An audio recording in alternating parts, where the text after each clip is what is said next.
So we're gonna get started. Thank you guys again for waiting patiently. We have a big line outside. We're gonna make sure people get in and make sure we get started so you guys can hear from these awesome folks here. So like I said, my name is Alina, and this is my colleague Khan. Introduce yourself. Yeah. Hello guys, how you doing? My name is Han Wing. If you don't mind, I'd like to wander the room a little bit. My name is Han Wing. I am a U.S. Foreign Service officer here, serving in Ho Chi Minh City. In case you're wondering what I do, I issue visas a little bit down the block, that way. I interact with many people like you. I take student visa interviews. I take interviews for folks who want to travel to the United States for tourism purposes.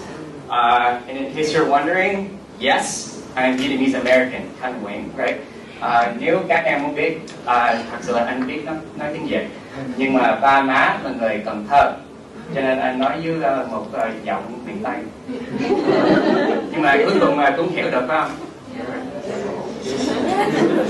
Okay, I guess not. So yeah, my family is from Cần Thơ, and this is very, very related to the topic for today. My parents lived here all their lives until 1975, at which point they immigrated to the United States. My mom is Vietnamese French, so she went to France first. My father was in the military, and then as a boat person went to the Philippines, and then on to the United States after that. They later settled in Boston, Massachusetts, where I actually grew up. So I'm from the East Coast, the very cold northeastern part of the country. I joined the State Department as a U.S. diplomat 5 years ago, and my first tour was in Bosnia. Do you guys know where that is? Bosnia? Yeah. Yugoslavia. Yeah, you got it. So South Central Europe in the bottom corner. Now, let's get past me, and we are going to move on. We're really, really pleased that you're here today. The genesis of this program is built around Asia-Pacific Heritage Month in the United States. This is a celebration that was marked in 1978 at the suggestion and legislation of a senator that's little known here, but very well known in the United States. His name is Daniel Inouye. Does anyone know him? Okay. My boss does, but you don't count, Craig. Daniel Inouye is a Japanese-American longtime senator in the United States. He served for decades. The story behind him, back during World War II, who did the United States fight? Do you guys remember? The Japanese and the Germans. Him being of Japanese-American descent, his family was actually interns in a place in the western part of California. And what makes his story remarkable is at that time when his very family was being interned in an internment camp, he volunteered to join a U.S. military brigade that was solely made of Japanese Americans. And they went to Europe. They didn't go to the Pacific, they went to Europe and they fought the Germans. And they became the most highly decorated U.S. military unit in history. You can look it up. So Daniel Inouye. Anyways, he introduced this legislation that was later passed signed into law by Jimmy Carter. And since then, we have marked Asia-Pacific Heritage Month every May. One thing that really inspired me when I came, as a U.S. diplomat who's of Vietnamese American descent, were my friends and colleagues. I came here and I saw that it was not only me, but several others, lots of others, of Vietnamese American descent who are industry leaders and have been here for years, and they're making contributions all over Vietnamese society, Saigonese society, any number of industries. And so they're the stars of the show. I'm just a guy blabbering, okay? This is the way we're going to do it. They're going to introduce themselves. They're going to explain why they came to Vietnam, what was their inspiration, what are they doing for work, why are they staying here. And then, as you know, the theme for today is Vietnamese and Kiều, right? What are the differences? What are the similarities? We're gonna reflect on that very quickly as a panel. And then we're going to toss it over to you guys. And I want to hear your thoughts, because really this is a conversation. This is a dialogue. Part of, well, one of the main goals of our mission here, the U.S. Embassy and the U.S. Consulate, is to deepen ties between the United States and Vietnam. What better way to do that than to bring people forward who share both cultures and who share a heritage with you, right? So we want to hear your thoughts on that. What are your perceptions of Vietnamese Americans in the United States? What do you think about them here? So, is that cool? What do you guys think? Yeah. Without further ado, we're going to pass it over to Don. You want to introduce yourself? Sure. Okay. Hi guys. I don't know. Can you guys hear me? Okay? Is it better if I speak into the mic? Yeah. Okay. Hi guys.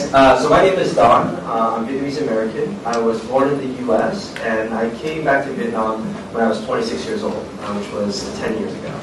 And I came to Vietnam originally because I had a really good job opportunity. And growing up, I grew up in Southern California, but I didn't grow up in a Vietnamese community. So I did not have many Vietnamese friends growing up. I didn't know many Vietnamese people outside of their family. And so when I was 26, I had a great opportunity to come back here. And I really thought I was going to be back here for 1 or 2 years. And I said, okay, well, I don't know what it means to be Vietnamese. I'd like to come back and learn a little bit more. And just to see, just to learn a lot. So fast forward, I've been here for 10 years now. And so I originally, when I first came, did finance. But today I work in education. So my partner and I, I met in undergrad. We started an education company about 5 years ago. And today I'm working on that. And part of the reason why I decided to stay was in the course of working with a lot of students here, I saw there were a lot of similarities between I think my experiences growing up and their experiences. And I felt that actually, but I think the difference is I was very lucky and fortunate to be given an opportunity to go to school in the U.S. to receive great education. And that experience was something that was very, very important for me. And I felt that if I could deliver and help students in a similar way, then it would be fantastic to do so.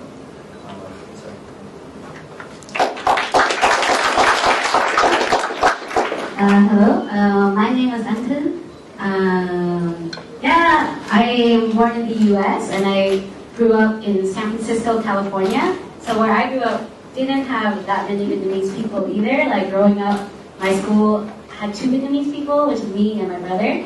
But we are 45 minutes away from San Jose, which has a lot of Vietnamese people. So I still had a lot of exposure to Vietnam. And I guess what brought me to Vietnam, the first time I ever went to Vietnam was when I was 20 years old. I got an opportunity I got a grant to do a summer research project in Vietnam when I was in university. So I came for 2 months in 2006 to study the LGBT population here, specifically gays and lesbians. And that was my first time ever in Vietnam. And I fell in love with it and I knew I had to come back. So a few years later, I found my way back here and I've been in Saigon for about 6 years. So I still technically view this stay in Vietnam as my second trip ever to Vietnam. I just never went back to the States. I mean, I visit, but I never left living here. And I guess one of the things why, and I work at a law firm called Baker McKenzie, and I also do work with a film organization called Picture Shorts and queer women and transgender event series called Let's Come Out. And I guess why I stay here is people say, do you get sick of Saigon? Do you get sick of Vietnam? But the country is always changing, and there's also so much to discover. And even though I'm far from my family in the U.S., I feel like I've developed a community here.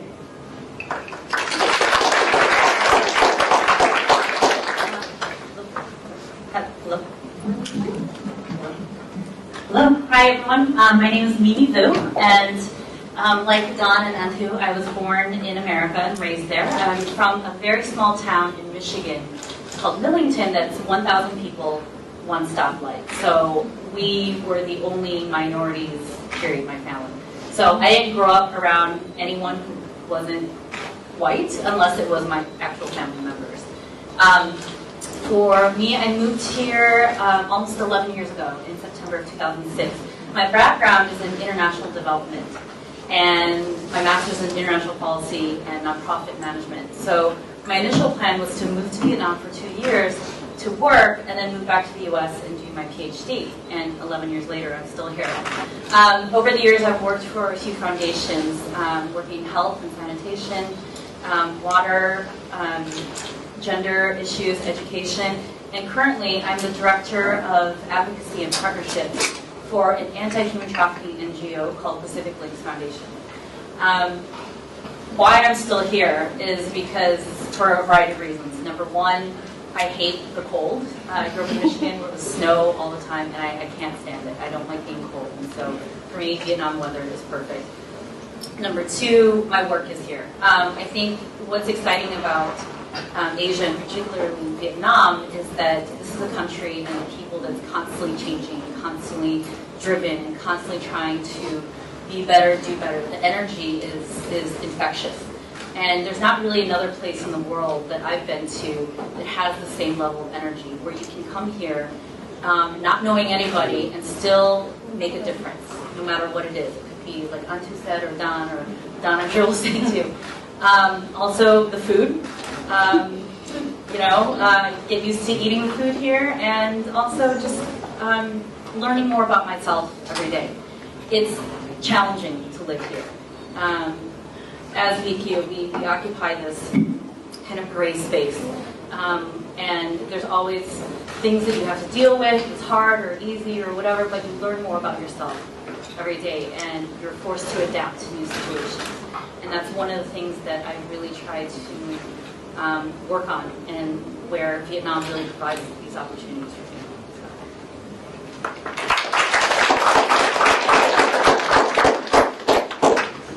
Hi.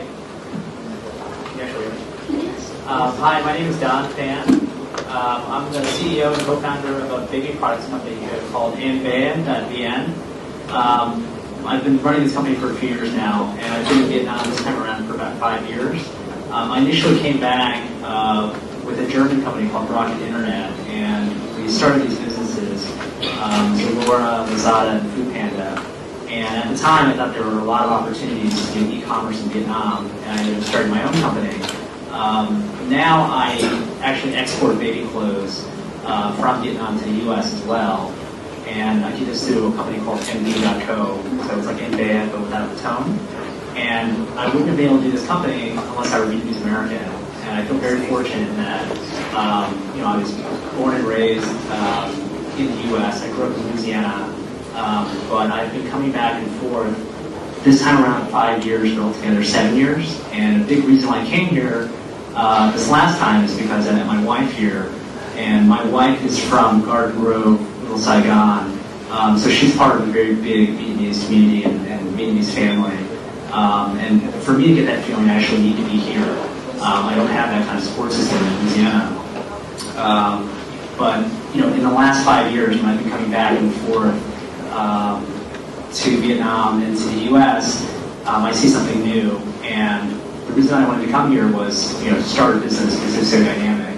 One of the things I really believe is that Vietnam will be a first world economy within our lifetime.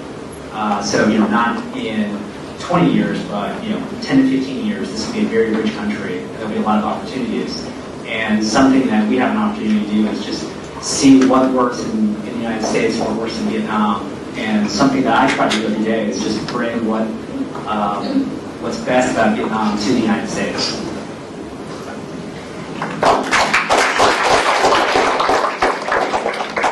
Thank you, panelists. Thanks for your introduction. If I could just frame the context of the discussion for today. Vietnamese and Vietq, or Vietq, same but different, or different. I really want to focus on the phraseology or term for Vietq, because I think, and I see the young man nodding his head, so he probably knows where I'm headed. But I think historically, or in the past, especially in the post-war years, there's been this negative connotation associated with that phrase, Vietq. because naturally, the technical meaning of it is that we are overseas Vietnam, we just happen to be there, and that we belong to Vietnam. We will come back someday and belong to this society. So if you ask a number of Vietnamese Americans or Kiều whether they agree with the term or not, it can bring up negative connotations. I just wanted to offer my thoughts on that. And I discussed this with the panelists when we were in the back. While there was a negative connotation associated with it a couple decades ago, or maybe even 1 decade ago, what I would argue to all of you is that the folks who live abroad and have come back here, I think we've taken ownership of the term. I actually take no offense to be called a Viet Kiều. In fact, it makes me proud and I'm honored to have that title. When I consider my own identity, I'm an American diplomat. By nationality, if you ask me for where I'm from, I'm going to say I'm from cold Boston, Massachusetts. I love snowboarding. I love going into the mountains. This humid weather actually is not fitting for me. Sorry, Mimi. I don't agree. But if you ask me for where I'm from, I'm going to say Boston, Massachusetts. Having said that, coming back here is a very special experience, right? Because my parents are from here. I obviously share a cultural background with every one of you. I love Vietnamese food. In the household, we had Vietnamese customs and practices and traditions. We celebrate that and any number of things. My mom is a very devout Buddhist. We went to temple every Sunday. We went to temple. So I just want to throw that out there. I'm sure many of you are thinking about that in the back of your minds. Is it a negative term that's assigned to Vietnamese Americans? In my mind, I don't think so. But I also have my friends here, and I'd be very curious to hear their opinions. Yeah. For you guys coming back here, how does that label, does that hurt you being in Vietnam or help you, or how's that impacted your time here? I'm okay with it. I've also heard things about you, meaning that you are like technically someone who's like born in Vietnam and go away, but I think in common use, it has come to mean like the Vietnamese diaspora. And so even though perhaps in its original meaning now it's deviated, I feel like with my community, it's used commonly. And then I think also because like we are Americans, like Vietnamese Americans, but VK can also apply to Vietnamese who are in Australia, Vietnamese who are from France. And so we have this kind of common overseas experience. So I think the word VQ or like VK, I was gonna say for short, but it's the same amount of syllables, but like I feel like it means that. But I think it's interesting that VQ, that word only kind of has meaning for us here. Like when I'm in the US, I would never call myself VQ, also just because no one but Vietnamese people know what that is. Like I would use the term Vietnamese American. So I feel like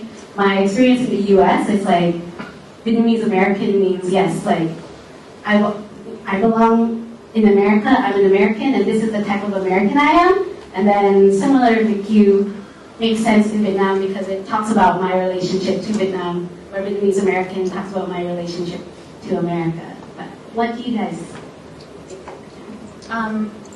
I don't have any. I didn't know what it was until I came here. I'm like, okay. I think so. I don't have that baggage just because, again, I didn't know what it was, and they said, "Oh, it's overseas Vietnamese who live in Vietnam." So I said, "All right." And I think now also it's even taken on an official designation. I know that when we go through customs and immigration, and they scan my passport, comes up is a thing that says VQ. I have a VQ visa. So it's officializing it has taken away whatever negative connotations. And frankly, I'm happy if people call me VQ because most of the time no one thinks I'm Vietnamese or VQ. So for me, it's like, oh, okay, that's who we are. But I think in Vietnam, it's not just a designation of VQ, but there's different layers. So are you Người Tây or Người Bắc, Vietnam? So it goes further than that. So VQ is one of many different identities or labels that we take on. Yes.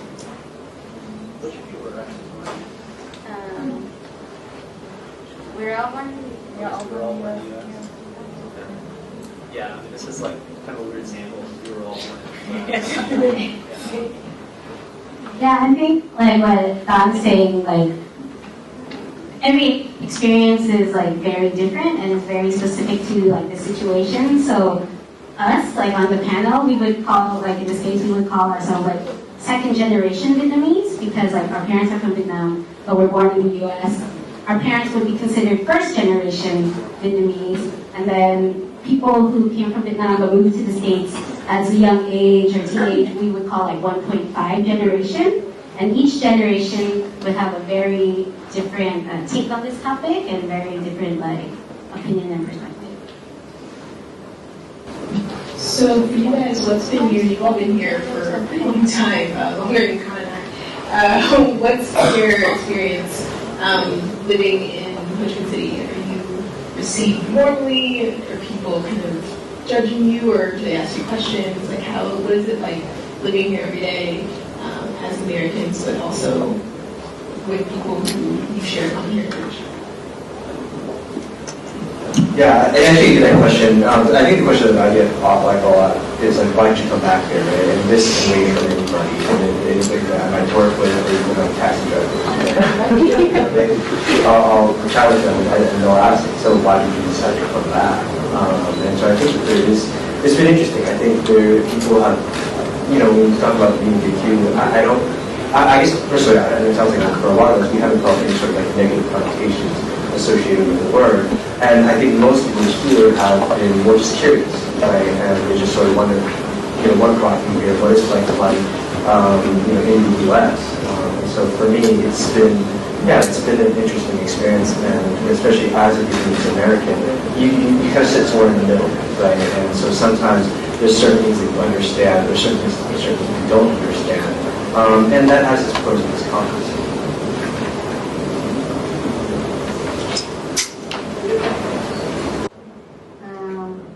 I guess like for me, coming to Vietnam, no one thinks I'm Vietnamese and no one thinks I'm American. Everyone thinks I'm from Singapore or the Philippines. But it's interesting because, I was going to ask you about this after, but I think you can tell someone's like not from around here. But even, I used to live in Javin in the Mekong Delta, and you can tell if someone's from Saigon. It's just like how you carry yourself and how you dress. But people, if they don't tell by the way I look that I'm not from Vietnam, they can definitely tell by the way I speak. Because even though I live here a long time, tiếng Việt của chị vẫn còn lơ lơ, so they can always like tell. So I'll have like conversations with taxi drivers, and they'll be like, "Oh my God, you're doing so good. Where are you from? Philippines, Singapore?" And I'm like, "Riga," and they're like, "What? Why is that so bad?" And then so I think like that was saying, we kind of are in this between space where we're not fully a foreigner, but we're not fully Vietnamese. And so if someone is like non-Asian or non-Vietnamese and they speak Xin chào, then everyone's like, "Oh my God, that's so good." And then I will say, talk about like they touching or something like that, and they'll be like, don't know. It's like, I still I'm under like a harsher lens, so I feel like I have to I'm not foreign enough, and then I'm not Vietnamese enough. But then that's one negative way to look at it, and then the other way is that I feel really lucky that I feel like a connection to both of these cultures, and I do have some knowledge about Vietnamese, even though it's not perfect. I still feel connected and love it as well. But yeah, what do you think? I'm the same as you. People think I'm Japanese or Yes. Because they know I'm BQ. They say, "Oh, bố của chị là người lính Mỹ đúng không?" So like, was your dad an American soldier? Or I just get like German, French, whatever, right? So I find that I have to assert my Vietnamese-ness sometimes because they just won't believe me that I am Vietnamese. But this shifting identity, are you VQ, are you Vietnamese, are you American? In one day I can be like, oh, in this situation I was VQ. In this other situation, when I was bargaining, I was Vietnamese. In this other situation, I was American. So it's really, I think for us a benefit where we can, we have several identities that we can inhabit in order to make our lives easier. I work a lot with government and police, especially in Hawaii. And so it's interesting when I meet with them because they're like, huh? Like they don't understand who I am or why I'm there. Like, why is this Japanese person speaking with my parents are, you know, in like the village talking about human trafficking. You know, they just, and oftentimes, I don't know if you guys have had this before too, but we're at restaurants or whatever, and they speak in English, and I'll respond in Vietnamese. They just stare, or they like do you speak? Like they can't get that you speak Vietnamese, or try to anyway. But it's interesting, and for me, those are negatives. Those are just kind of things that make life interesting here. I think related to that, I know like for me, because my parents left in 1975, so the Vietnamese they speak is also like, so like teaching instead of like sang bai, nhà bang instead of like ngân hàng. So when I first came to Vietnam, my Vietnamese is like not really good, so I sound like a child. But then a child from 1975 is are you like a time traveling 4-year-old that looks like you're 25?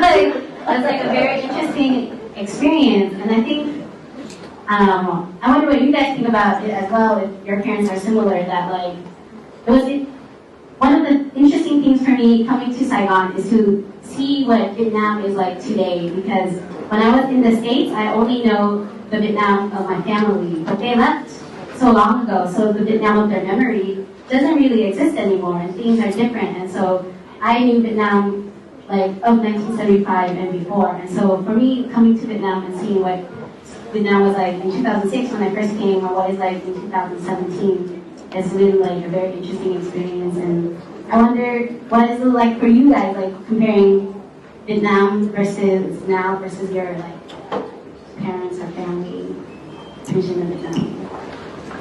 Let's hear your thoughts, Don, and then we'll take it to Q&A. Specifically about that last question. Yeah, so just in terms of the DQQ is really no problems.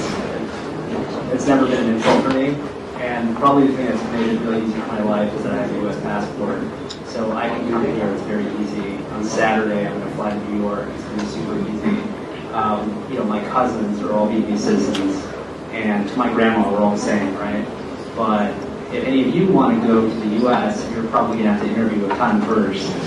And I realized that that could be a huge pain, and you know, it's made my life a lot easier to be able to go back and forth. And so, you know, I hope in the future that like my little cousins will have the same opportunities that I had. But you know, it's going to take a lot longer for that to happen. In terms of like how much Vietnam's changed, one of the things that I feel really grateful for is that you know I've been able to see the changes happen up close. Because you know I've been coming here off and on since 2003, and every time I would come back, I'm like, wow, the city's changed so much.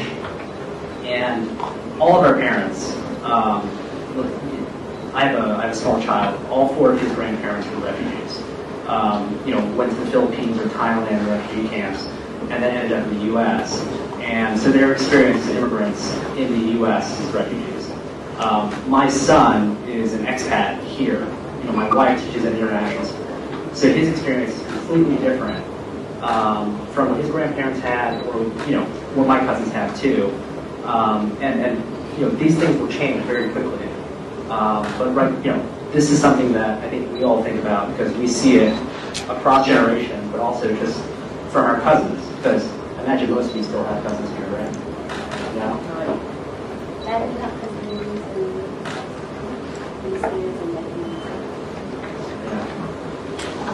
So for you guys, like when I moved here 2 years ago, I had to learn a lot, right? I didn't know a lot about Vietnamese culture. I had to learn the language, then I had to learn how to use chopsticks and how to like eat and cross the street, which took the whole 2 years I've been here.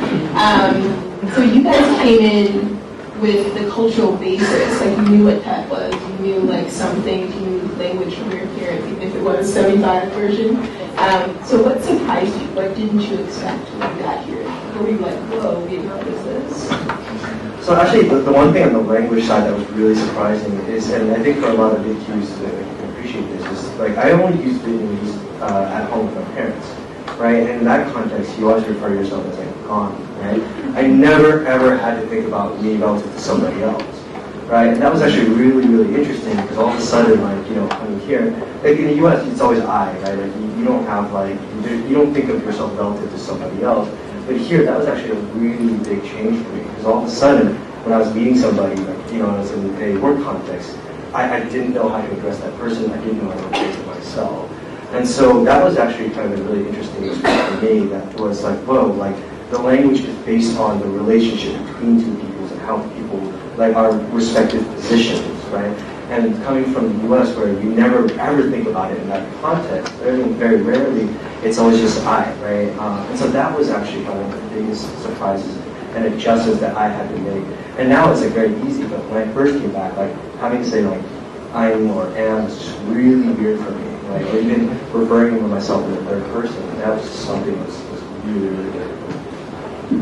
I had issues with language too when I first moved here because I moved from New York City to Da Nang, and the Vietnamese I grew up with was right? So to move, and so I was not familiar with so all of my coworkers, everything was, they're from Quang Tri, Da Nang. It was really hard. I couldn't understand anybody. No, because before I came, you know, I'd never been to Vietnam. Everyone's like, "Oh, are you worried?" I said, "No, it's fine. I speak Vietnamese. It's okay." But not really. So there were issues with not just the accent, but also, as you mentioned, the vocabulary. For me, it wasn't just 75; it was 75 northern, right? So things like I would ask for a bowl, and I would say "Jasi mo gai." Jan, oh, like I'd say all three because I wasn't sure which one I should use, like who would understand me. So things like Kiều and you know, all that stuff, right? I had to learn as well. And so it was interesting. It took me about 6 months to train my ear to the Central Vietnamese accent. But then after that, I would say, oh, I don't speak Central Vietnamese, but I can understand Central Vietnamese.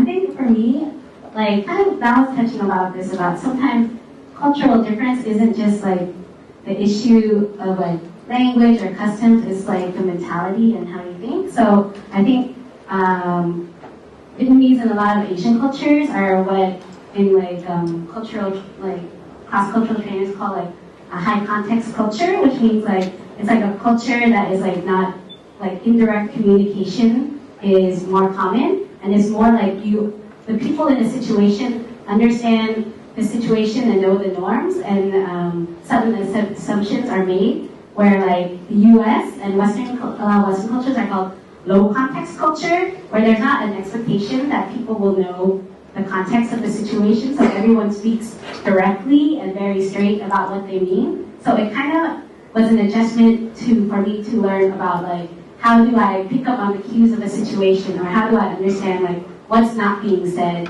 Like even if they say yes, maybe that's not what it actually means. And I think, and this is kind of like a silly anecdote of how I learned this is, so I got really sick and I had to be in the hospital for a week, and my aunt would always give me oranges, and in my hospital room there were like 3 other people in my room, and they would watch me eat the orange, like really watch me eat it, and they were like, "Is it good?" And I'm like, "Yeah, it's really good. Do you want some?" And they're like, "No," and I'm like, "Okay," and then I would just eat it all every day until one day my aunt saw that, and she's like, what are you doing?" And I'm like, "They said no," and she was like, "Of course they say no. You have to like, well, like you have to peel it, take the piece, and go up to them and give them the piece, and then they'll eat it." And then I was like, when I realized that I can't take things at like word value, and so that happens, I think, probably all of us in like work situations as well. Like, how do you communicate in like a professional environment where you have to pick up on unspoken cues, and that's like something that I had to learn a lot and like have to deal with.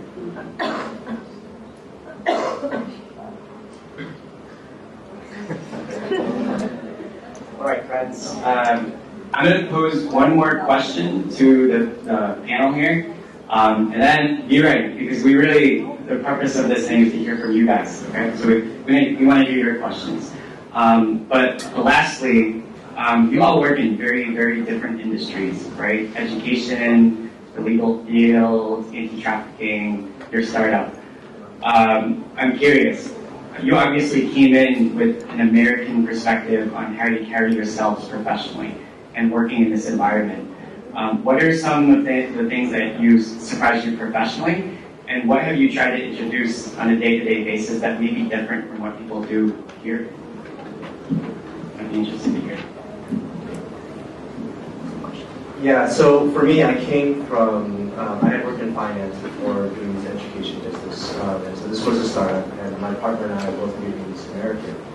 And there's certain things that I think when we first started that we thought, oh, this would be really great, because we could now build a company and give the set of values that we think are really important in terms of building a company. And so a lot of those things that didn't really work, right? And I think we were sort of idealistic, and we had a very Western perspective of what it was to run, for example, a startup in Vietnam.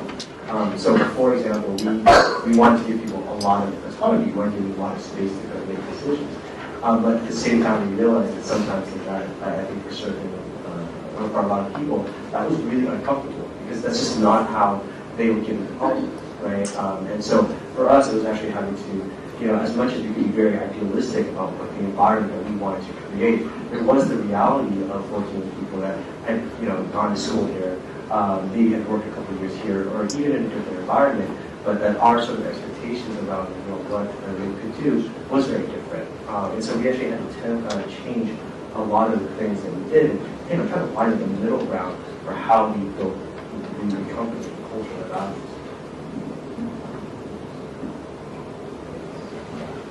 Okay, so I guess this is one thing where I try to be as Vietnamese or local as possible, because the longer I'm here, the more I realize, like, I kind of have the same mindset that Don had, that, okay, we'll try to have these, like, American or Western company values, but, it's been a lot of give and take. If anything, the Vietnamese side has probably influenced me more than anything else. One reason is that Vietnamese business owners and entrepreneurs here tend to be very impressive. They've done a lot with very little capital, and so in order to compete, that's what I'm competing against. So I have to do the same thing, and the customers expect the same thing.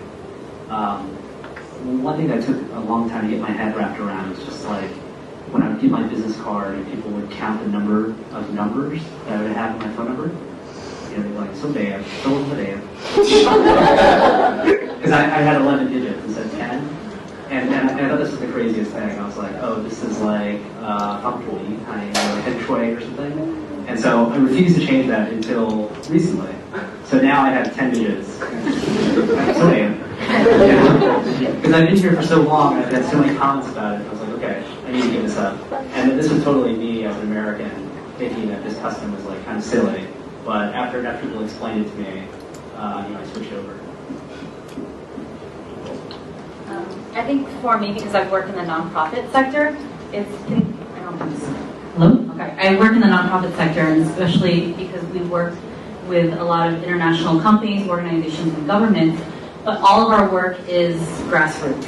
So it really is trying to find the best of we bring in the West, or my education, or the processes, but also adapting it to the local culture in Vietnam.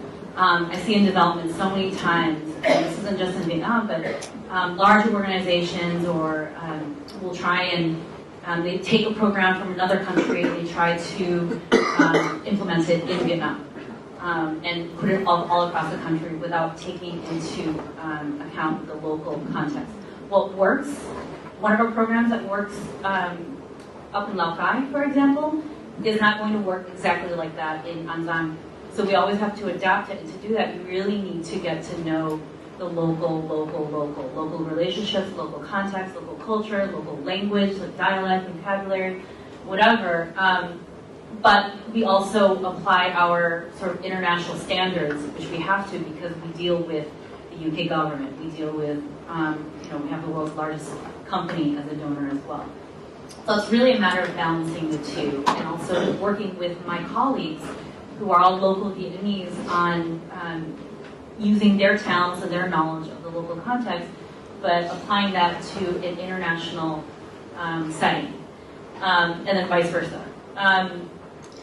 I think for Vietnam, in order to reach first world status, we need to make sure that Vietnam will be taken care of by Vietnamese people. At some point in time, I want to not be needed anymore. People like me, I'm Viet, I'm still a foreigner. I still have a U.S. passport.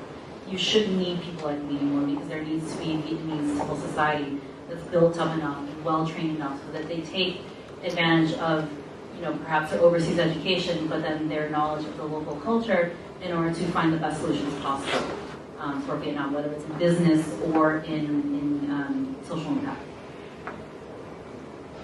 It's actually pretty similar to me, even though working on the other end, which is in like corporate law, is similar because I work for like a multinational like law firm. So we do have global standards, so that all our offices around the world do have to adhere to. But then also for us to function in Vietnam, we do also have to work in terms of like local terms. And like our office is interesting because it is, I would say like 2/3 Vietnamese, like 1/3 foreign. The people who are foreign, we have like special like allowances for learning Vietnamese and to like develop Vietnamese fluency. And then a lot of like our lawyers are also people who like worked abroad or lived abroad as well. So we kind of from both ends like have this cross-cultural environment where it's a mix of like people from abroad who come to Vietnam and then people who are from Vietnam and have been abroad. And so sometimes it's hard to like differentiate exactly what is like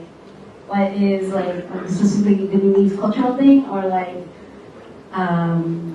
something that's just like unique to our firm as well. But I think our firm also feels that like investing locally is important, and we're like kind of developing a program with like young interns and working a lot with like developing the talents of young Vietnamese lawyers to rise up to the global standard that our firm offers. All right, it's time for you guys. Anyone have any questions for our panelists? Don't be shy. Someone's got something. English or Vietnamese, I'm too already off your language skills, so stand up.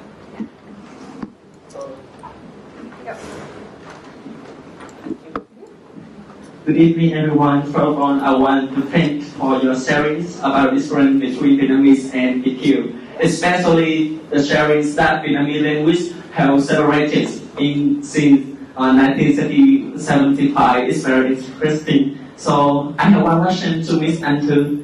You said that we have the plans to stay in Vietnam and won't come back to Americans. I guess that some Kiều have the same plan as you. So I'm curious about the next generation of Kiều who return and stay in Vietnam. Should the children will grow as Vietnamese or as American Vietnamese?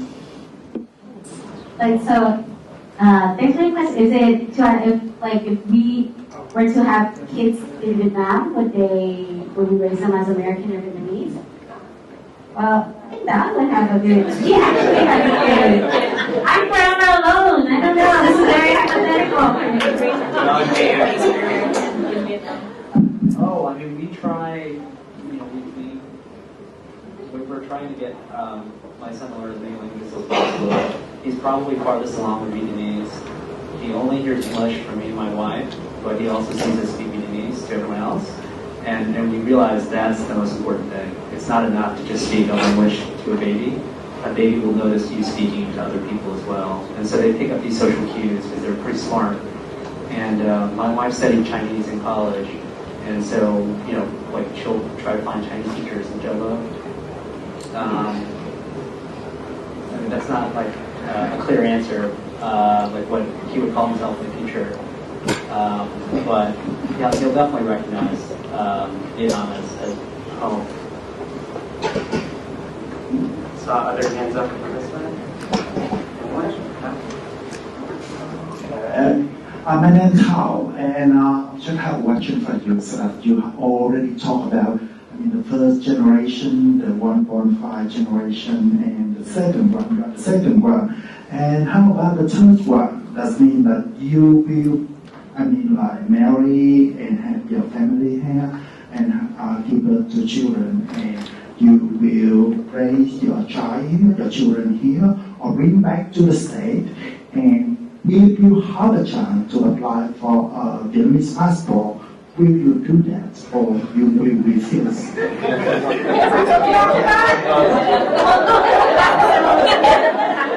Let's hear it, Don. Any single people related questions?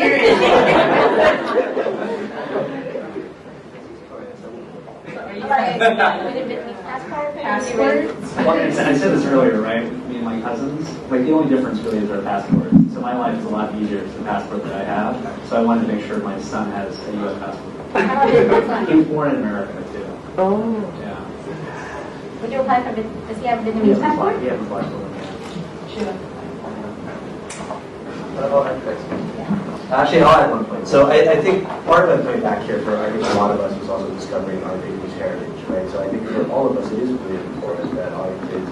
And so to me, it's not a matter of like passports, but like to the extent that my son, daughter, future son, daughter could have Vietnamese language and understand Vietnamese culture.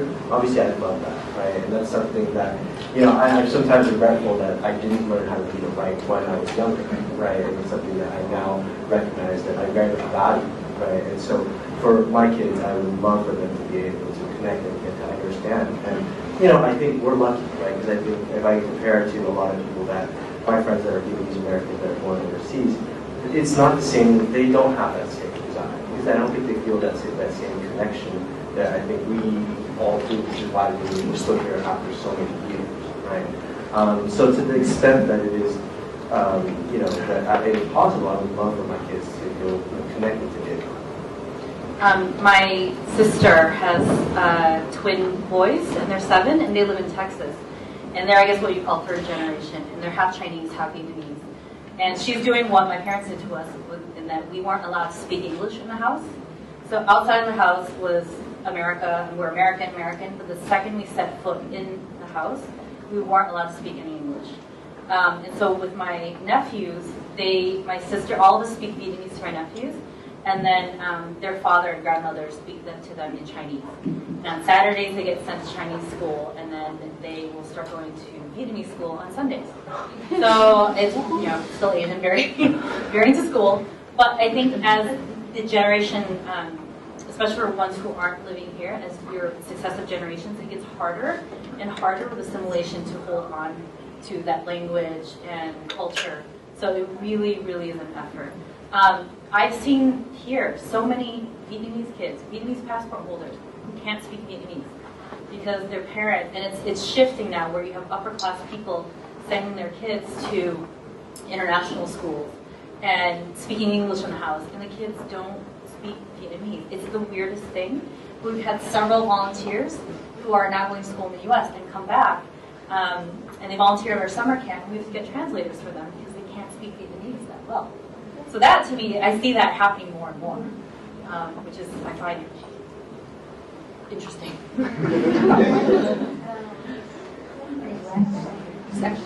Okay.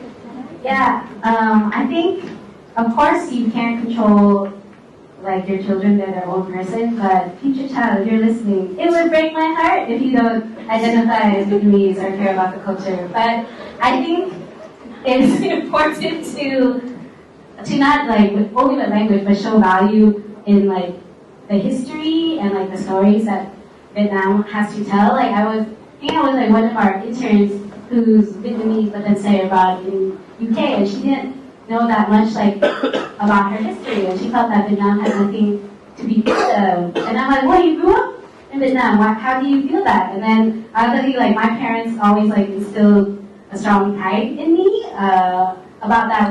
Our country is a country of like surviving under like crazy obstacles, and I would like to impart that to my future children, and then tell them all the really scary Vietnamese ghost stories and all these other things.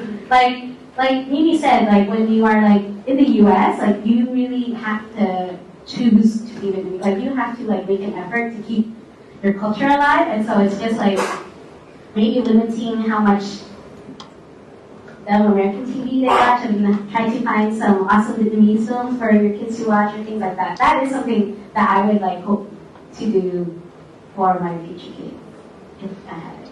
We have a question from a Facebook Live viewer.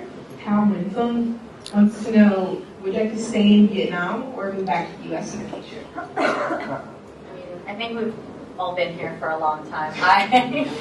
With the political situation as it is in the U.S., I have no desire to move back right now. Also, I mean, I've been here for a long time. My life is here.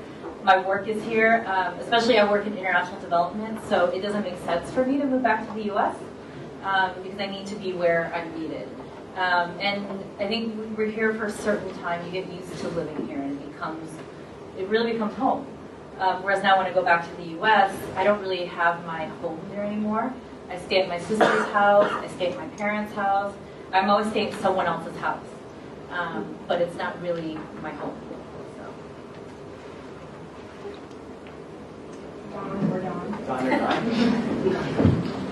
I mentioned this earlier, but as much as possible, I'd like to go back and forth. Because of the nature of the business I have, where I'm exporting baby clothes to the U.S., it actually is helpful for me to spend time in both countries and to see trends in both countries. And a lot of the things that we're selling to Americans are things that are popular here but aren't popular there yet. So there are trends that are coming, that are happening here that increasingly Americans will pick up on. I think for me it's same. I think a little bit is my parents are in the U.S. And so they are getting older, and I do feel that sense of responsibility to be back in the U.S. But it's hard, right? Because I think in some ways, like when I go back there's certain things that I love about the U.S. But then at the same time, there's things about here that I really enjoy as well. I think when I realized after a couple of years, I always thought that I'd go back, every year. I was like, oh, I'll go back in a year or something like that. And then I'll be here for 10. So I never, at this point, I don't try to think that far ahead. And I just think, okay, at some point I do feel that, for me, I still have a home in California, and I still think of that as home. But in terms of when we'll all go back there, I'm not so certain. I'm not sure. More questions? Last week we had an air pollution in here. So one question was raised that her parent is the first generation of Vietnam who moved into the U.S. And when they came back here, they realized that the air pollution here is really, really bad and with the other conditions. So they said that they would rather run away than staying here.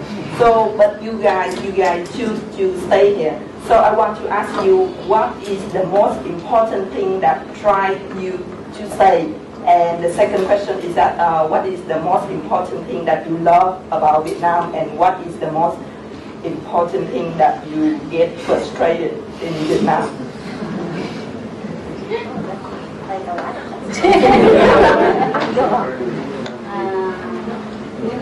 I think a few you said you work and you have social lives here. So what's your... The air pollution thing is new. That only came about in the last couple of years. The air pollution is not great, and it's actually something that we all need to pay attention to, and it's something that if it gets worse and worse, I will take into consideration as to whether or not I want to stay here. I travel a lot for work. I'm lucky because I get to travel overseas. I get to travel all throughout Vietnam and in the region.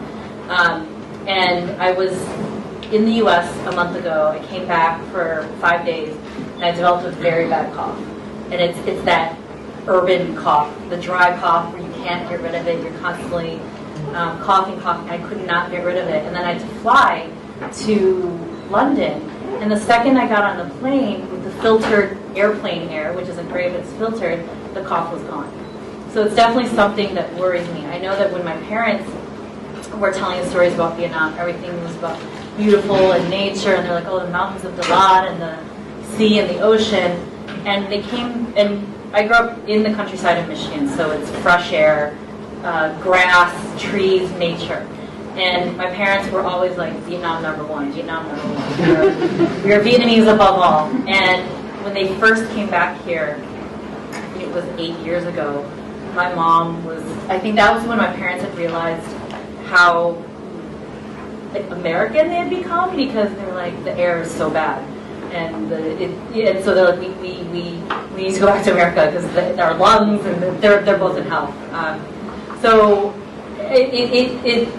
it'll play a big, I think it'll continue to play a big issue. So it needs to be resolved. I know that the government has plans to open up 10 more coal mines in the coming future, and cars and everything. I think that will be a big issue as to whether or not people stay. So, your favorite things and biggest frustrations? Yes. Favorite things about Vietnam is the food. The food. And then I guess also just there's this spirit of like you can do anything. Like I call it like the hustler spirit, but another way to term it is entrepreneurial. That you can make something out of nothing. Like my 15-year-old like niece is like a business owner. She's like selling like makeup on like Facebook, like as her like part-time thing to do after school. So I love that like that startup energy of like being able to do anything. And why I won't leave, I guess it kind of relates to the last question about would you go back to the States or not, is that I think part of why I'm not leaving is because I will miss it so much the moment I do leave. Like I think part of me is forever going to, part of my heart will always be like belong to Vietnam, just like part of my heart is always in the States, and the more you live in different places, you kind of become divided. And the things that frustrate me about Vietnam, you were kind of touching a bit on this, is that in the quest for development, I hope that Vietnam doesn't lose its like beautiful characteristics or things that make it unique to Vietnam. So I mean, we always like hear news stories about these like beautiful buildings being torn down and stuff like that, and like that kind of like strategy for development, is something that I find frustrating. And then another thing I found frustrating is the word I might mispronounce, but like tam cam. Like when people say tam cam to me, I find it so frustrating. Because usually that means like, oh, I'm sorry, we made a mistake, but we're not going to do anything about it. And then I'm like, ugh! I was going to tam cam until you said that, but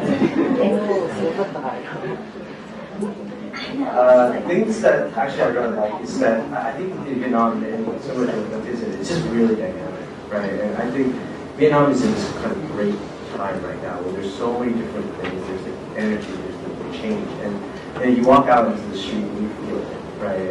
And I think that's something that is very different. But and sort of, I think you can go to other places where it feels busy, but it's not just that it's busy, but it's just the energy, it's the positivity, and that to me is what's really, really cool about Vietnam, and I think particularly in this time. And for me, it's really, really cool to see sort of these changes. And I think that there are sort of the new buildings, and that's one part of it. But I think it's more than that. I think it's how I think people look at Vietnam and the pride that they have in the country and where it's going in the direction. And like I think everybody's mentioned, it's not, and obviously those changes don't come without a certain cost. And I think those things are going to be there. And hopefully it's not, how big is the cost, right? I think things that are challenging is like, I like being in the city, and I realize that I'm a city person, but sometimes it's never quiet, right? Like, I didn't realize this until I went home, and I'm in the city, and it's just like dead quiet, right? Like, and I live in a city in California, in Southern California, but here, like, at 4 a.m., you hear the rooster going, right? And like, you hear people start talking, it's like 6 a.m., and so you're always kind of surrounded by this noise, and it's funny. Like, I'm very used to in the U.S. Your lives are very, I don't know, I mean, for the most part, it's very separate. Your work life, like your neighbors and everything. You live in your own house, and you don't really interact with that with people. Vietnam is really different, right? Like, if I walk down to go home, I can interact with 20 to 30 different people just on my short little walk from, the top of the front of the alley to the back of the alley, right? And my neighbors are, they're very, very friendly, but that's something that's very different from me, right? And so one thing that does, something like, I do get away from every now and then is just like, okay, I need to be quiet, right? So that is one thing that sometimes does to me.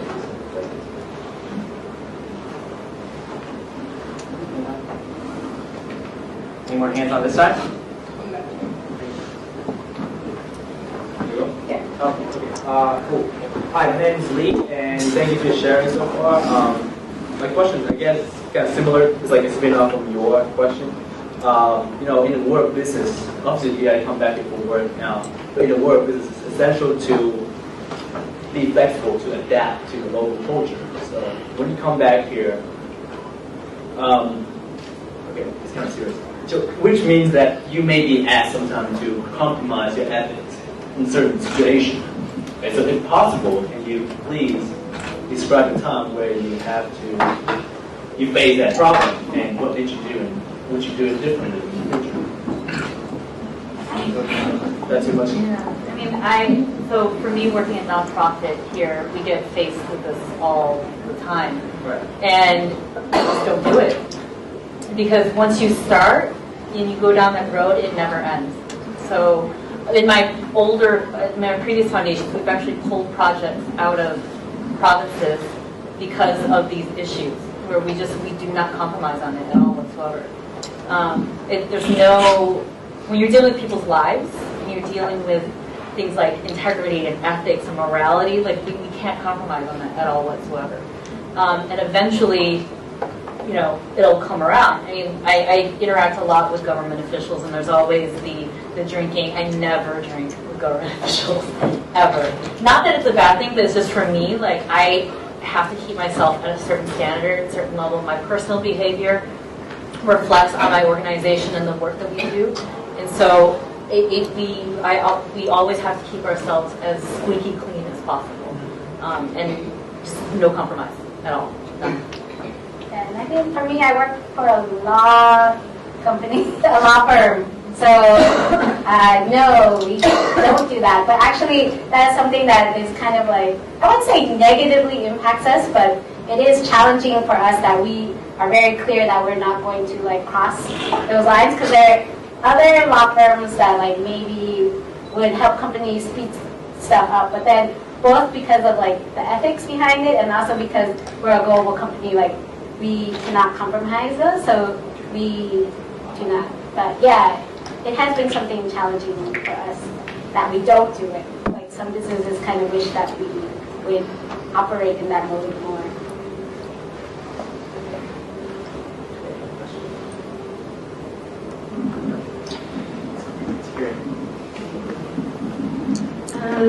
So my question is actually regarding to the response that your parents had when you told them that you were moving to Vietnam. Were they supportive? And if they weren't, at what point did they come around, if ever?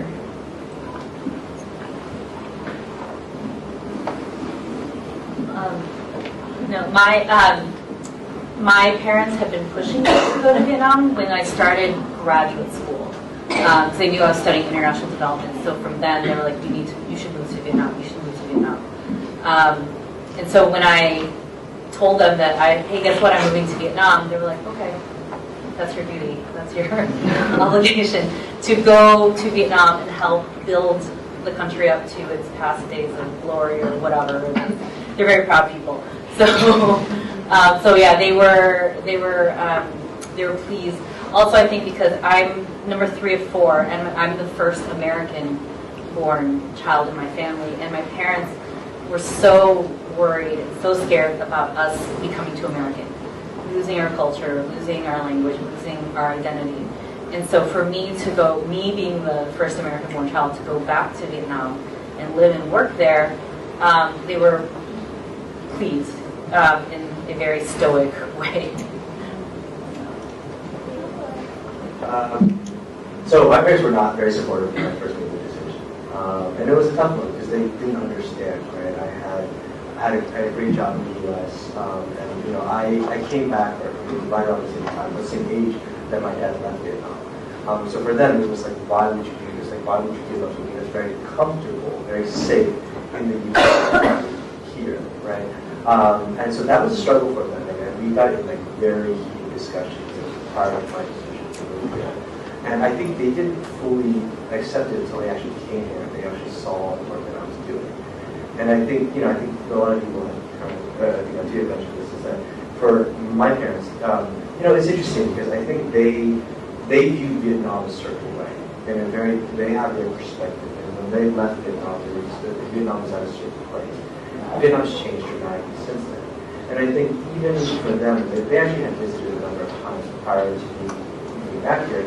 But the way that they experience Vietnam, the way that I experience Vietnam, is really different. And I think, like, you know, for example, just coming and seeing where I live, like, that was very eye-opening for them, right? Like, there's a lot of, I think, concerns that they have. And you know, and that's because their job as parents is to be worried, but I think a lot of this is unfounded, right? Things that they don't understand, because they don't see, they don't know. So they make certain assumptions. But actually seeing my life and actually what it was like day to day was what got them over the hurdle, and that was actually what convinced them. Like, okay, and now they're actually really, really supportive, and so they're sort of like, you know, I'm happy, like we're good. So. Yeah, I think for me, my parents were at first surprised. Like, so I told about how I first came to Vietnam when I was like 20, and a few months before that, I had studied abroad in Cameroon, which is in Africa, and they were really freaked out about that because they used to have a lot of stereotypes about what Africa is like and it's undeveloped and stuff like that. So I thought after going there and I go to Vietnam, they would be really cool with that, but they were kind of just as scared, if not more, about me coming to Vietnam than they were about me going to all these other places. And they were like, oh, you know, in Vietnam, they'll see that you're a Kiều and they know you're not from there. And I was like, I just came from Cameroon, where I am obviously not Cameroonian, and that's okay. But they had like a lot of, like fear, because they thought about what their past experiences were like. Like a lot of stories of our parents, like coming back to Vietnam, is like you sneak money into your passport and stuff like that. Like people have ideas about the corruption and development of the country. But then it kind of took me moving here and then coming to visit, like Don said, that acclimates them to the idea. And also at the same time, when I moved here, there was an economic crisis in the United States. So I think after a few years, they were just happy that I have a job. So they're like, stay over there. But I think part of them wishes that I would come back. But then, I don't know, I think they actually mentioned that they're considering maybe partially retiring in Vietnam. Like they like Phu My Hung area. So they, I don't know, maybe by the time I'm ready to go back to the States, they will move here. But we'll see. My parents were not supportive of me coming here. They left as refugees. They think this place is a hellhole. They also watch a lot of the news that comes out of Garden Grove. And if you ever watch I'm sure most of your parents who are in the U.S. who watch the Garden Grove news, I mean, it's got a very slanted view of Vietnam. And there's also a lot of car accidents for some reason. A lot of the news that overseas Vietnamese get in Garden Grove are about people dying in automobile accidents in Vietnam. And so that's their impression of Vietnam, that like there are just accidents all the time happening, killing young people. So they're like, don't come here because it's dirty and you're going to die in a car accident. and neither of them has visited me this entire time that I've lived here. So I think their attitudes really changed. I think my relatives told me, they also tell Garden Grove news about like what foods you can't eat, and they're like, oh, like the swine flu and stuff. There was a time when like my relatives were like, you can't eat pork in Vietnam because of like swine flu. You can't eat like chicken or birds because of avian flu, and then you can't like eat fish because you can't trust where the fish come from. And then it just kind of was like, I have to eat, so. But yeah, I think yeah, like when people actually come and they see what Vietnam is like, it's usually different than what they imagine, and they become more open-minded. But if they don't make that leap, it's hard for them to change their mind. The food thing freaks my parents out. So they, again, for me, they've been very supportive. But every other day, I get email forwards from my mom with very graphic images of like rotting pork, or like videos of people putting gas on Zamwoon to. But the food is a concern, and that's one of the frustrating things here, is that I love the Vietnamese food, but it is a concern. But I think what you get in the U.S. is amplified, and then there's hysteria, and then it gets sent back to us kids. And then it's like, are you being poisoned by drinking coffee? Are you eating rice that's made out of plastic? Are you? So, but like obviously we have to eat at some point. So, kind of just take your chances. Why not then? More questions from the audience?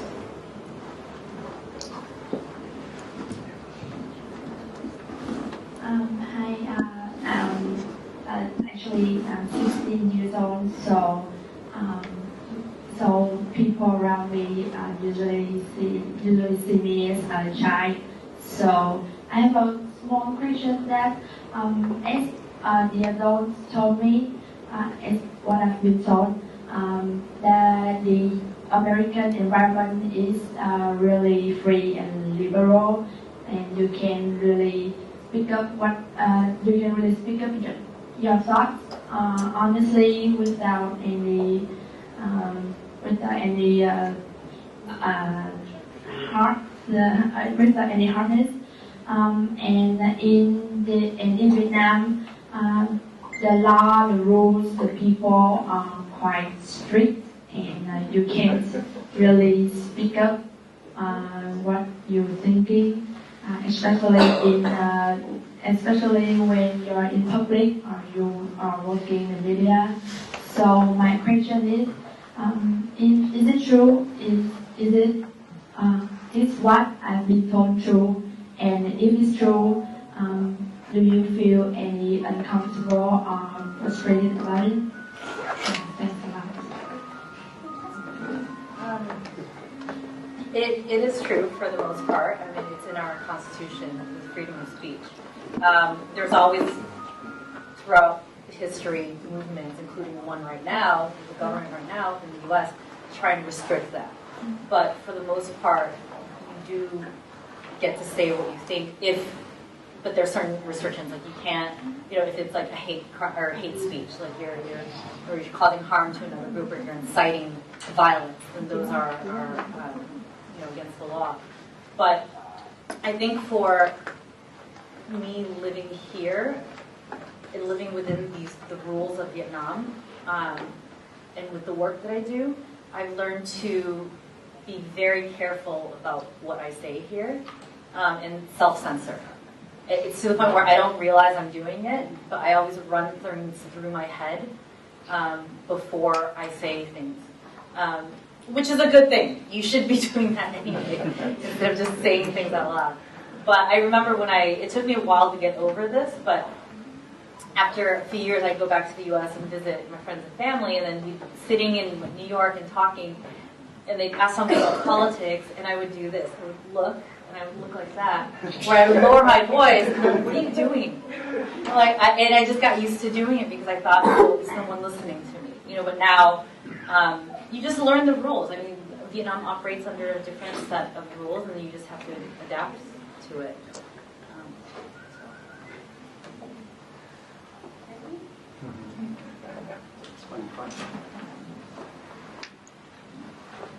Hello everybody. First of all, I would like to say thank you for the meeting here.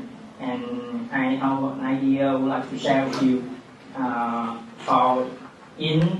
In the recent years, I have a lot of Kiều friends all around the world, and I say them, oh, do you think that the Kiều friend is very cool in my hometown? Yeah. And they feel really, really surprised. And they say, why? Are you serious? To be honest, in my hometown, the Vietnamese friend is really, really poor. And the reason I share with them is in the past, when all the Kiều people come back to Vietnam, and they have a lot of souvenirs, they have a lot of amazing story to share with the Vietnamese people. And but when I go this show, I feel really, really proud and feel really happy when they come back to Vietnam with a lot of souvenirs and with a lot of chocolate or candy. But until now, when I'm an adult, and they share a lot of story after the souvenir, after the money. After a long time they live in the US or even other countries, actually by some kind of sad story on all the problem they have to suffer, they have to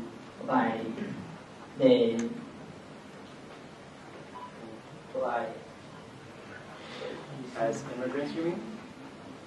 Like as an immigrant experience in the United States? Yeah, they have to be suffer. They have to suffer from all the bad things in the United States. And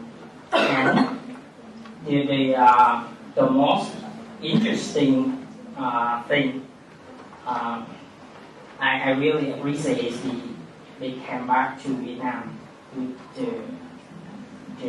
they keep the culture, they keep the language with the next generation, and they share with me a lot of kind of new things, like new idea, new very like move story in the United States, and I agree. The next one is about the. I think what you're asking is what their family experiences were immigrating to the United States and what it was like in adjusting or assimilating to American culture, right? Thank you so much for your question.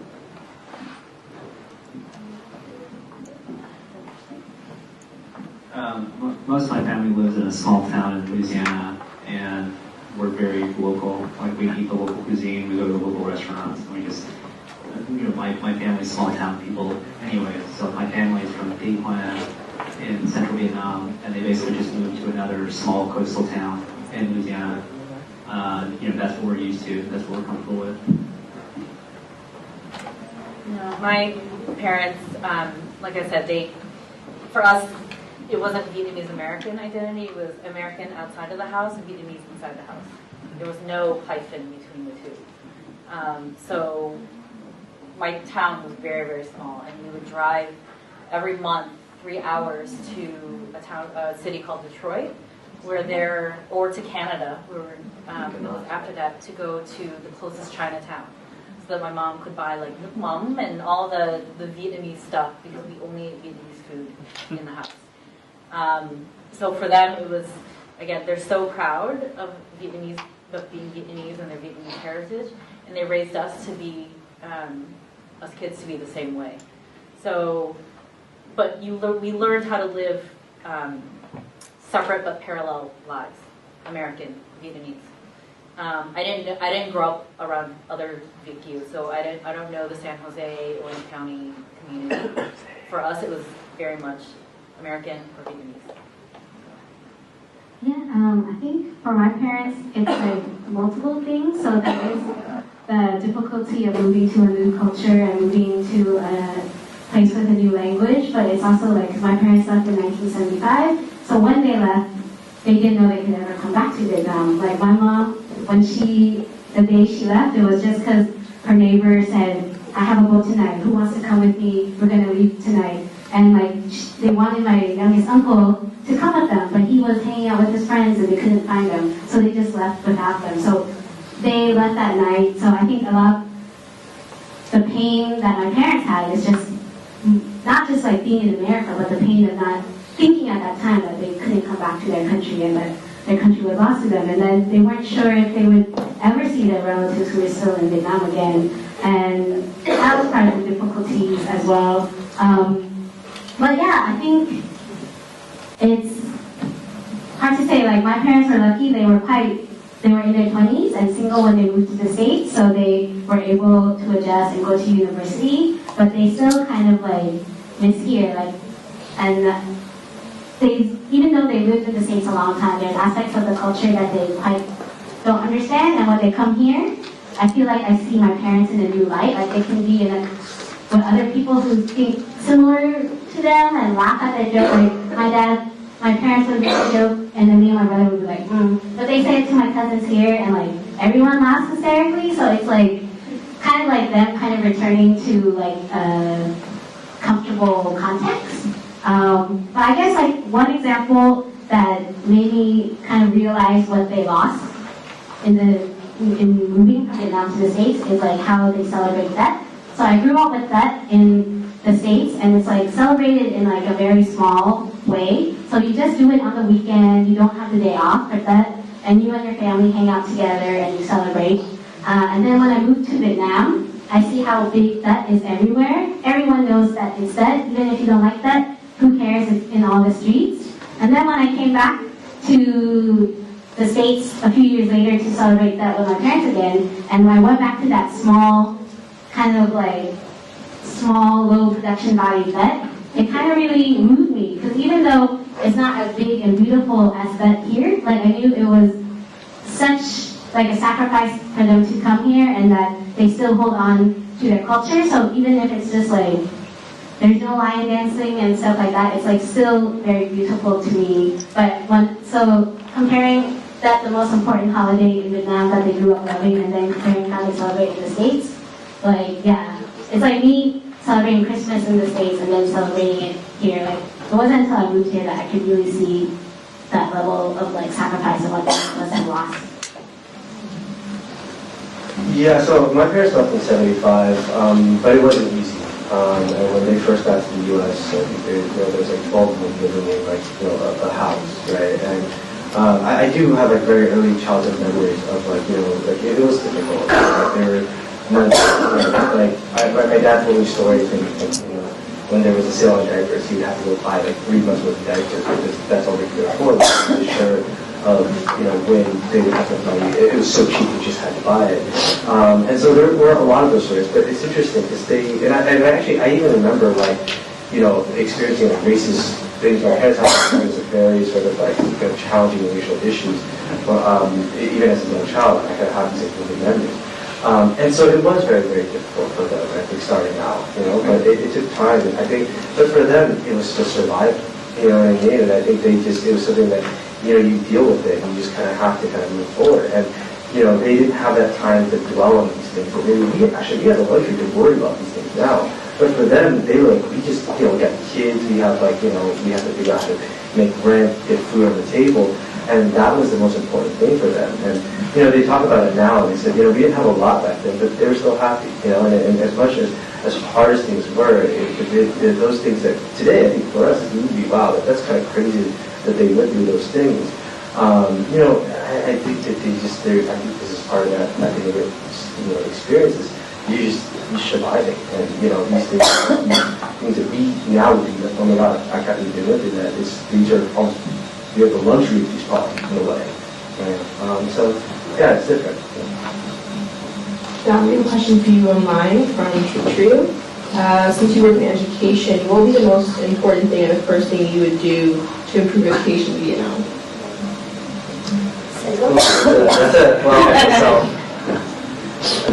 So I guess this is based on also. So I'll say this is based on my perspective, based upon the education that I received, right? And I think the one thing that was really interesting is that, like my experience in going through middle school, high school, is that you do a lot of different things. Like academics is one part, but it's not the part of your experience. Like there's extracurriculars, like leadership development. So I did a lot of community service and leadership when I was young. And part of that was because the college admissions process is sort of part of that, right? And so for me, and my parents actually, when I started doing it, they were like, why are you doing this? Like, you should be studying for your SATs and your grades. And I was like, no, actually, like, it's really important that I do these things because it's going to help me get to school. And I think that like those experiences were really, really valuable. So experiences that I had outside of school, my extracurriculars, were really important in shaping who I am today. So that exposure at a young age to things outside of academics, which I think in the context of just lifelong success is really important. So to me, one easy way to do this is change the admissions process. Because here, everything comes down to test scores, right? And so if you incentivize people, that's what they're going to work at. All they're going to care about is test scores. And the reality is that like scores aren't everything in life, right? And being successful in your job and everything requires communication, those sorts of things that I think you don't get necessarily just in the classroom. So I think one easy change is change the incentive structure, right? Change the system, and that will create sort of right behavior changes as well. You'll see people, if you change how people go to college, all of a sudden, all these other things will start to come into place. So I guess to start sort of wrapping up, can our panelists tell us where do you fall in the argument? Are you same or different for Vietnamese DQ? Where do you think it the meters moving. Exactly, but I think I told you one thing. I'm like Vietnamese, VQ, of American, like it doesn't matter, you know. Yeah. That's I think the greatest advantage to being VQ is we can be anything, and it's it's acceptable. So whatever the situation calls for. Yeah, I think there's more differences within each of those pockets than between. I mean, there's more differences within Vietnamese people versus and then there's more differences between Vietnamese VQs than the differences between. And look at the difference between Người Bắc and Người Nam, the differences between that. I guess how I see it, I think connection to Vietnamese culture and Vietnamese identity is it's a part of who you are, but it's not the defining end all be all of who you are. It's just like an ingredient that makes up who you are as a person. So it's like with any other ingredients, when you're cooking, an ingredient in this dish is going to come out really different and function differently in another dish. So even though Vietnamese, VQ, Vietnamese American, blah blah blah, our relationship to Vietnam and Vietnamese culture may be different, but I guess what matters is that we do have that relationship and connection. Well, can we give our panelists a big round of applause?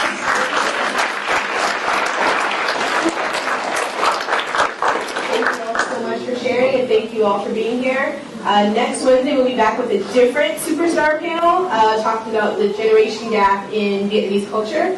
And the Wednesday after that, we'll be back with another superstars panel to talk about moving back to Saigon and looking ahead of where they think, as Vietnamese Americans, Vietnam is moving in the future. So here, next 2 Wednesdays, 5:30. See you then. Thanks.